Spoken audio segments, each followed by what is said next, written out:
Assalamualaikum warahmatullahi wabarakatuh. Apa kabar Bapak Ibu semuanya? Kembali kita akan mengupdate informasi terkini pada hari ini tanggal 24 November 2025. Informasi pertama diantaranya adalah adanya rencana pelantikan serentak yang akan dilakukan pada 27 November 2025 untuk rekan-rekan paruh waktu.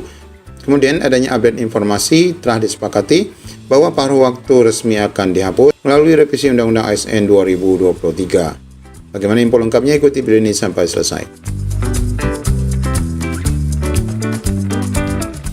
Kepala Badan Kepegawaian Negara Zudan Arif Fakhrullah buka suara terkait wacana dari Komisi 2 DPR RI terkait status pegawai pemerintah dengan perjanjian kerja atau P3K bisa berpindah status menjadi pegawai negeri sipil. Zudan menjelaskan bahwa kebijakan tersebut masih menunggu revisi Undang-Undang ASN yang akan dibahas di DPR. Berdasarkan aturan yang berlaku saat ini, perpindahan P3K menjadi PNS tidak dapat dilakukan secara otomatis.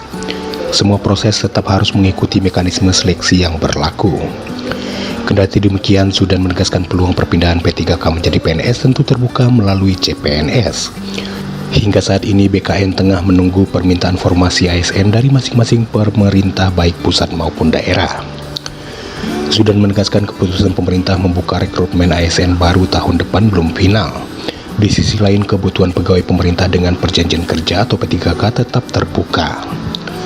Dia menjelaskan bahwa terdapat sejumlah kasus kandidat berpengalaman atau lulusan luar negeri yang merasa tidak cocok masuk jalur CPNS karena harus memulai dari golongan bawah.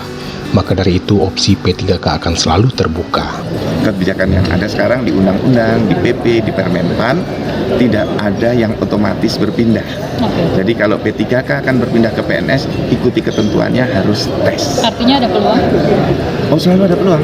Kalau tahun depan ini kan kita sedang menunggu permintaan formasi dari kementerian, provinsi dan kabupaten kota. Kalau ada. Ya Bapak Ibu, kita baru saja mendapatkan informasi pelantikan P3K paruh waktu di kota Tasikmalaya. Ini adalah dokumentasi cukup meriah Bapak Ibu, pelantikan P3K di Tasikmalaya 24 November 2025 yang dilaksanakan di Tasikmalaya. Nah, di beberapa dokumentasi kita lihat di sini penuh semangat, kegembiraan dan kebahagiaan rekan-rekan yang ada di Tasikmalaya yang dilaksanakan pada 24 November kota Tasikmalaya ini di Kandrek 3 Bandung. Nah Bapak Ibu, kemudian informasi selanjutnya kita akan mendapati informasi P3K di Lumbuk Linggau ya. Ini akan dilantik Desember 2025 di mana Pemdanya sudah menyiapkan anggaran 29 miliar untuk 1.777 orang rekan-rekan P3K paruh waktu. Nah kemudian Bapak Ibu, informasi yang sangat baik sekali adalah pelantikan serentak yang akan dilaksanakan pada tanggal 27 November yaitu pada hari Kamis mendatang. Di mana di sini disebutkan update pengumuman jadwal P3K tahap 2 dan SK paruh waktu Kementerian Agama. Di mana jadwal pelantikannya akan dilaksanakan pada tanggal 27 November 2025. Lokasi dan pakaian yang digunakan disebutkan di dalam informasi ini. Nah, untuk jelasnya kita lihat saja pamflet yang disampaikan oleh Kementerian Agama ya. Nah, ini dari Kementerian Agama di IG Kemenak disebutkan pelantikan tahap 2 dan penyerahan SK P3K paruh waktu 27 November hari Kamis pukul 9 WIB sampai selesai. Eselon 1 Pusat dan Kanwil DKI Jakarta di Auditorium Haji Muhammad Rashidi. Untuk satuan kerja lainnya dilaksanakan di lokasi satuan masing-masing, ini dengan Zoom ya. Nah ini ya Bapak Ibu, kabar gembira bagi rekan-rekan yang disebutkan di sini untuk Kemenak ya, di mana wajib diperhatikan hadir dengan pakaian atasan batik korpri, bawahan hitam gelap. Nah ini berarti menggunakan pakaian korpri bagi seluruh ASN P3K tahap 2 dan paruh waktu Kementerian Agama. Nah Bapak Ibu, informasi yang kita dapatkan baru saja ini berkenaan dengan adanya wacana penghapusan ya P3K paruh waktu yang saat ini sedang disandang oleh status rekan-rekan yang tidak mendapatkan formasi kemarin. Jadi mudah-mudahan saja untuk P3K paruh waktu ini betul-betul 1 tahun saja Bapak Ibu hanya memegang SK paruh waktu. Kemudian selanjutnya wajib dipindahkan ke penuh waktu. Nah ini bagaimana caranya? Nah ini akan disampaikan secara khusus dalam revisi Undang-Undang ASN di mana disebutkan P3K akan kembali ke konsep awal. Mari kita lihat ini penjelasan Bapak Suharmin BKM. Pengaturan mengenai P3K akan mengalami perubahan mendasar dalam revisi nomor 20 tahun 2023 tentang ASN ini yang kemarin sudah disahkan ya.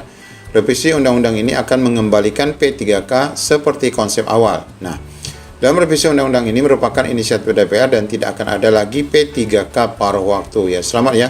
Jadi memang mudah-mudahan rekan-rekan yang P3K paruh waktu sebenarnya sudah disebutkan ini hanya untuk peralihan saja. Setelah 1 tahun rekan-rekan wajib diangkat menjadi P3K penuh waktu ataupun P3K ya. Hal ini dikatakan oleh Wakil Kepala BKN yaitu Bapak Suharmen pada Jumat kemarin. Suharmen menjelaskan dalam revisi Undang-Undang ASN ini, pemerintah dan DPR sepakat hanya akan ada 2 ASN, PNS dan P3K. Ini kan konsep awalnya.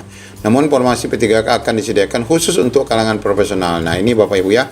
Jadi konsep awal P3K itu memang untuk profesionalisme ya, atau orang yang punya keahlian atau kepakaran di bidang tertentu yang tidak bisa diisi oleh kalangan PNS yang ada. Nah, jadi pengangkatan untuk ke depan memang betul-betul sebagaimana layaknya. Namun tentu ini menjadi kabar baik bagi rekan-rekan bahwa P3K paruh waktu ini pertama dan terakhir, tidak akan ada lagi setelah pengangkatan rekan-rekan. Meskipun ada kita lihat usulan beberapa Pemda yang akan meminta ya perpanjangan waktu penambahan status P3K bagi rekan-rekan yang belum mendapatkan formasi kemarin. Dengan demikian, undang-undang yang direvisi ini akan memperkuat kedudukan P3K yang mana jabatan tersebut memang diisi oleh tenaga profesional. Ya, selama ini pengangkatan rekan-rekan honorer menjadi P3K ini kan dianggap juga bahwa rekan-rekan ini sudah profesional ya. Formasi P3K selama ini memang dikhususkan untuk penyelesaian tenaga non-ASN. Tapi sekali lagi kita menganggap bahwa non-ASN ini ya juga profesional ya, sudah memiliki pengalaman berpuluhan tahun ya bahkan. Kedepan P3K hanya untuk kalangan profesional, rekrutmennya pun akan menggunakan standar yang tinggi dan ada passing grade-nya, kata Bapak Suharmen. Adapun untuk P3K paruh waktu tidak ada lagi nanti dalam revisi undang-undang. Pasalnya, kata Suharmen, skema paruh waktu hanya untuk menyelamatkan honorer yang belum terisi di jabatan P3K penuh waktu ya. Ya ini bagus sekali untuk menghindar agar ya Pemda tidak memperpanjang ya masa kerja P3K paruh waktu ini. Ketika formasi penuh waktu tidak tersedia, maka mereka ditransitkan ya ke paruh waktu. Namun secara bertahap nanti akan dipindahkan ke penuh waktu. Nah, konsep awal P3K itu adalah diketahui lahir untuk mengisi kebutuhan pegawai yang tidak tersedia dari kalangan PNS. Misalnya Kementerian Pertanian sedang punya proyek pengembangan lahan kakao. Proyek tersebut membutuhkan ahli bidang kakao sementara tidak ada PNS di Kementerian Pertanian yang secara khusus memiliki kepakaran itu. Diangkatlah pegawai yang memiliki keahlian dengan jabatan P3K. Ini konsep awalnya. Tapi terlepas dari itu, sebagaimana yang kita harapkan, memang rekan-rekan yang paruh waktu saat ini hanya transit ya, karena memang pada prinsipnya paruh waktu yang disandang rekan-rekan ini tidak membawa kebanggaan ya bagi rekan-rekan yang paruh waktu. Nah, rencana penghapusan paruh waktu itu nanti akan dibahas dalam revisi Undang-Undang ASN.